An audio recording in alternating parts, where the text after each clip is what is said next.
Okay, well, I've been doing my research, and obviously I am not only president of council, I'm also a lawyer, and I try to look at this in a legal manner because I think it is important to do so because it has legal effect. So let me give you my view of this. We have adopted tonight in informal resolution 1 what we have described as the rules of procedure for the Canton City Council for the year beginning 1/6 or 1/9/2014. Those rules are identical to the rules that we had in the last session of your council, and specifically identical in regard to the rule numbers and the language that Law Director Martuccio just presented. Rule 5 is a rule dealing with officers of council. I agree with Law Director Martuccio that Rule 5 could be drafted and should. Are you all right, Mr. Bailey? I'll be right back. I agree that Rule 5 could have been drafted in a better manner because, in my judgment, there is an ambiguity as to what it means under Rule 5A, where you have adopted the following. Candidates for such offices shall be nominated and seconded and voted for by roll call vote, and no person shall be elected unless he or she receives a majority vote of council members. Now, that language could have been written unless he or she receives a majority of council members' votes. There is a difference. There is a difference between saying 12 members, therefore 7 are required, or saying the majority vote of council members. And the difference lies in what Law Director Martuccio rightly calls to, which is Rule 39. Now, you adopted Rule 39, and this historically has apparently been a part of your rules. And it states, in part, in Rule 39A, an abstention, and we know that Member Hart abstained from voting, an abstention vote shall be excluded from the count in determining the number of votes necessary to either adopt or defeat a question. So you have adopted rules which indicate to me that I am to consider Member Hart's vote abstaining from the vote as an exclusion in determining the number of votes necessary to either adopt or defeat a question. Yes. Right. So what you have now is 6-5. That is the vote, because we do not count Member Hart's vote because he abstained, and according to your rules, his abstention does not count. Either way. So you, Member Hart, are excluded from the count. Now I look then to Law Director Martuccio's identification of Rule 40.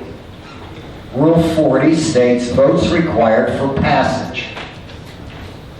And it says the following number of votes is required for passage. Number 1, majority of members, 7 votes. Now, a majority of members, according to Rule 40, is 7 votes. But throughout your rules, you have carefully defined, in a number of instances, what it means to look at a vote. For example, in Rule 37, you have a motion to refer back to committee. I'll read that. Any member of council may move to refer any ordinance back to the committee or to another committee of council if the said motion receives a majority vote of the council members present. Well, that doesn't mean all 12. That means if there's a quorum, who votes? Similarly, in Rule 38, division of the question, B, any member may move to divide the question. A majority vote of the members present is required for division of the question. Again, that doesn't say 12. It says a majority vote of the members present who are required to vote. Now, I turn finally to the state law. The state law is obviously, and I think what we lawyers call preemption. The state law preempts our rules. We have to abide by the state law. We cannot, for example, in Ohio Revised Code 731.04, which deals with officers of a legislative authority, which is what we're dealing with here tonight. We cannot say that, oh, we'll pick our officers in 20 days, or we'll pick our officers in 11 days. We cannot do that. The state law says within 10 days from the commencement of their term, the members of the legislative authority of the city shall elect a president pro tempore, a clerk, which we're going to get to eventually, and such other employees as are necessary, and fix their duties, bonds, and compensation. So the state law requires you as a city council to fulfill your legal obligation to name a president pro tempore, which is what we're dealing with right now, within 10 days. So I look, lastly, at Rule 5, coming back to Rule 5, where it seems to me that Rule 5 is designed to select a vice president and a first vice president, which we have described, I think, kind of confusingly, a majority leader and assistant majority leader. And I turn to the language that you adopted in Resolution 1.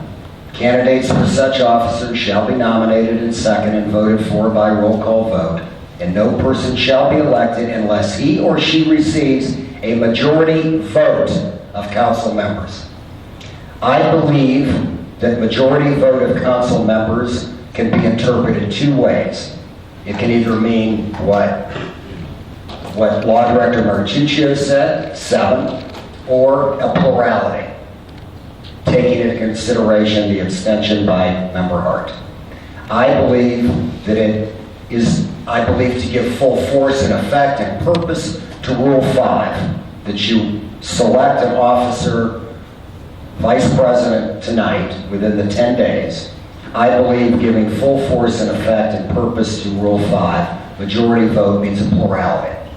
Therefore, the vote is 6 in favor of Member Morris, 5 in favor of Member West, and Member Morris, in the chair's judgment, is elected the Vice President of Canton City Council.